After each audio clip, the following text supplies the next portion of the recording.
Hintayin lang natin kumulo kasi hindi yung sabaw niya. Sabaw.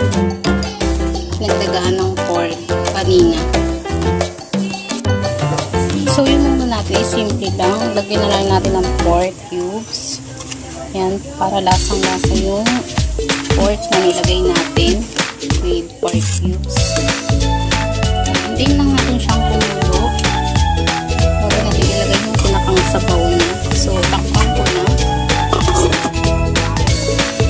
So, kulo na yung ating mulo. Pinagay natin yung sabaw niya. Pinaglaga ng pork.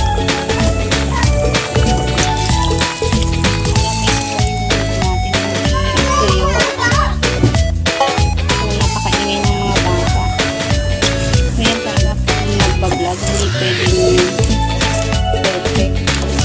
Maingay talaga. So, may sabaw na siya. Lagyan ko na rin siya ng pampalasa. Paminta na lang ang wala. So, mamaya na yung paminta pag kumulo na siya ng isa pa. Kasi hindi maluto yung kamatis niya. Kaya nakulupan ko yung kamatis mamaya na. So, yung munggo ko guys, hindi ko yan nilagyan ng oil. Yung sarili oil ng pork ang ginamit ko. Para naman ma-healthy tayo ngayon. Hindi puro mantika. So, ayun, takpan na ulit natin. Hintayin natin kumulo.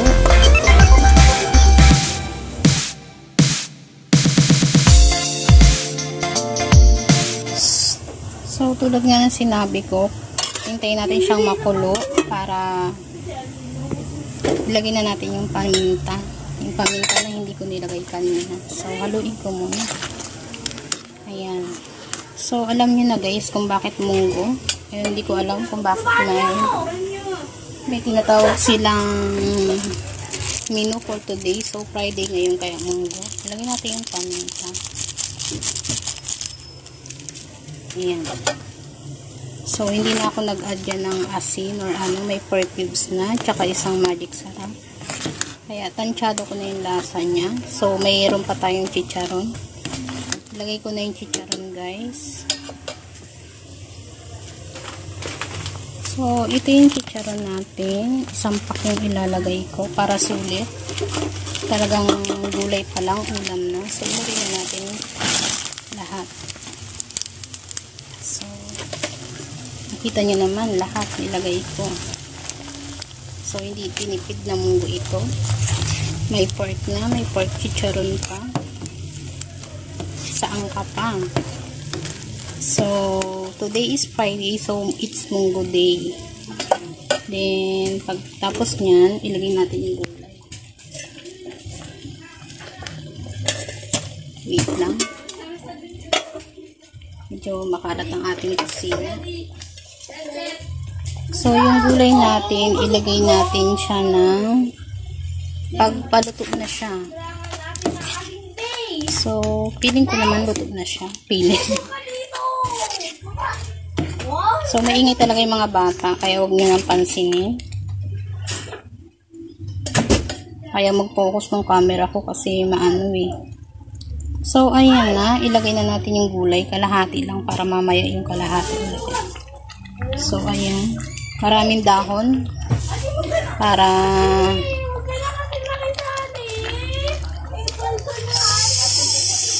talagang maingay sila. So, yung dahon ng ampalaya, pampabalik din yan ng lasa. Katulad ko ngayon, kagagaling ko lang. So, pampabalik siya ng lasa kasi mapait-pait siya. So, patayin na natin apoy para hindi masyadong mapait yung dahon. Ayan, half cook lang dapat yung dahon kasi sobrang luto siya, masyadong mapait. So, luto na siya yung munggo. So, isang picture muna para sa aking munggo. Ayan, mainit-init pa. So, mamaya magbablog ako para yung kumakain na sila. So, ayun na yung aking munggo of the day. It's Friday. It's Munggo Day. So, yan ang menu natin for today sa araw ng Biyernes. So, ayan. Thank you for watching guys. Kung hindi pa kayo nakasubscribe sa aking YouTube channel, please subscribe. And please hit the notification bell for the other vlog. So, for my other update. So, thank you guys for watching. See you on my next vlog. And happy viewing guys. I-premiere ko to guys kasi wala akong upload na yun. So, Friday siya. So, i-premiere ko siya ng 3 days para sa akin. Luyat na tamsak. Luyat na tamsak talaga. So, ayan. Thank you for watching guys. See you on my next vlog. So, bye. Ito pala guys yung natira kong dahon pala yun. Pag wala ng dahon dito sa mundo. Ayan. Yung mundo natin. Mamaya, lalagyan ko siya nito. Kasi gusto din ng iba na may dahon naman pala yan. So, yun lang guys. Thank you for watching. May natira pa tayo ng isang pack na chicharon. Yung iba kasi gusto nila yung ulam ng chicharon tapos munggo. So, mamaya natin yung iuulam.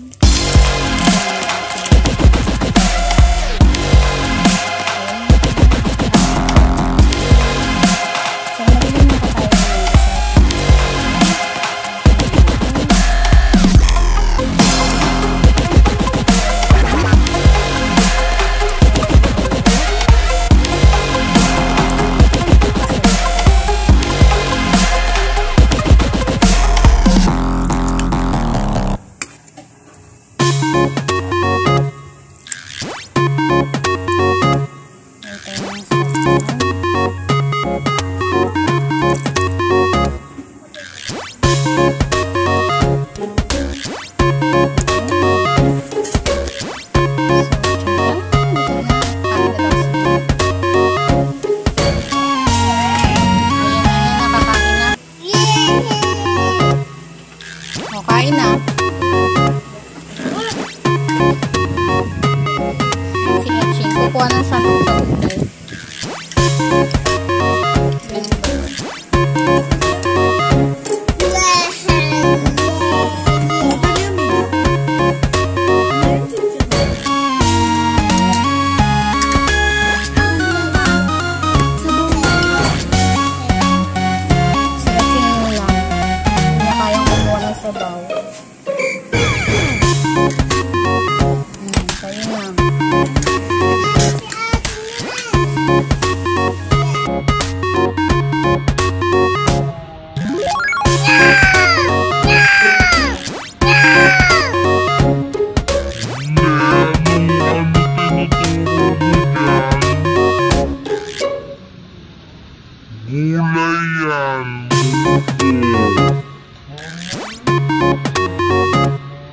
Bakit kakamot mo sa ulo?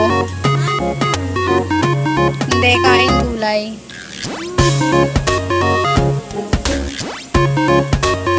Ba excited kayo sa munggo tapos bigla kayong ganyan.